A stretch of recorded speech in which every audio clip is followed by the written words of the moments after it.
Hey guys, Dr. Singh here, back again with another video. Today talking about hand, foot and mouth disease, mainly because I've seen a few patients recently, mostly children, with the disease. So this disease is caused by viruses, most commonly enteroviruses, especially Coxsackie virus. Patients usually present with symptoms 3 to 6 days after exposure of the virus. They tend to present with general symptoms of feeling unwell, as well as fever. They will develop a rash later on, most times blisters or flattened spots below the soles of the feet, the palms of the hands.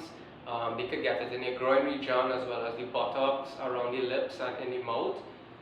These spots will generally progress into lesions such as blisters that can be very painful and they can be vesicular. They generally feel unwell. They can have nausea, vomiting, sometimes viral symptoms such as coughing, sore throat, runny nose as well. It is very highly contagious disease.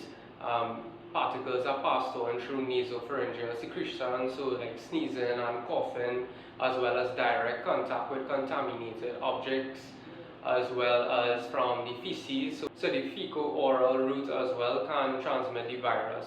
It's very important to know that these symptoms do tend to be very mild and patients tend to resolve within 7 to 10 days.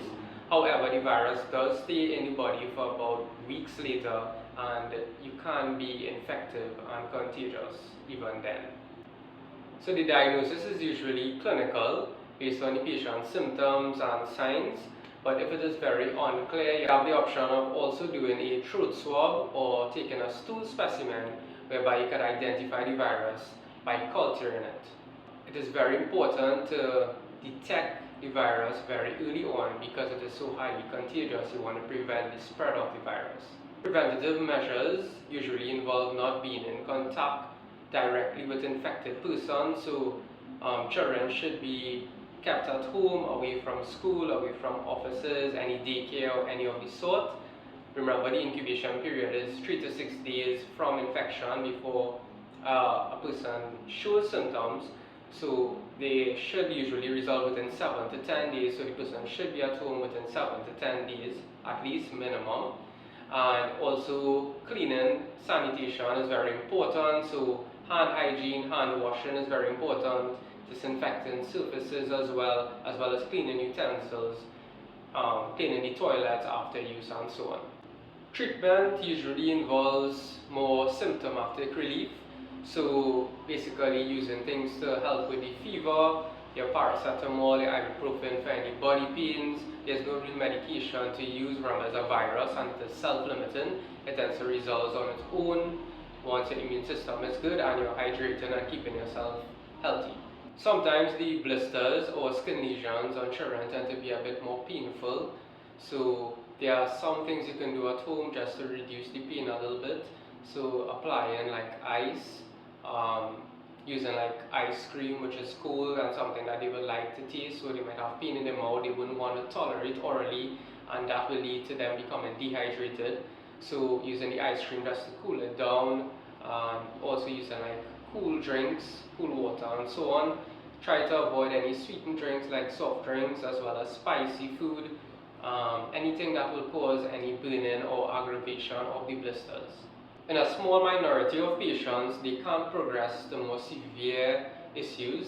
So one of them being something called encephalitis, which is inflammation of the tissues around the brain. Patients, you have to look out for symptoms such as very high fever, neck stiffness, headaches, and so on. In these cases, patients should be taken to a medical facility immediately, or you talk to your doctor or pediatrician. Other complications can be fluid in the lungs and inflammation around the heart. So you do have to pay attention still, even though it's a very self-limiting disease and does resolve most times, just to be aware that these complications can occur. So do remember, even though it mostly occurs in children less than 10 years of age, adults can also get it. It is a disease that we should pick up very quickly and diagnose very quickly, even though patients may display just viral symptoms. Just be aware that the rash does give it away, especially in the areas as the disease suggests, hand, foot and mouth disease. And once these symptoms are identified, just make sure and talk to your GP or pediatrician to get the best advice and treatment options that may be available at that time. To like, subscribe, and share just to pass on the information and to educate those who may not know or are aware of this disease.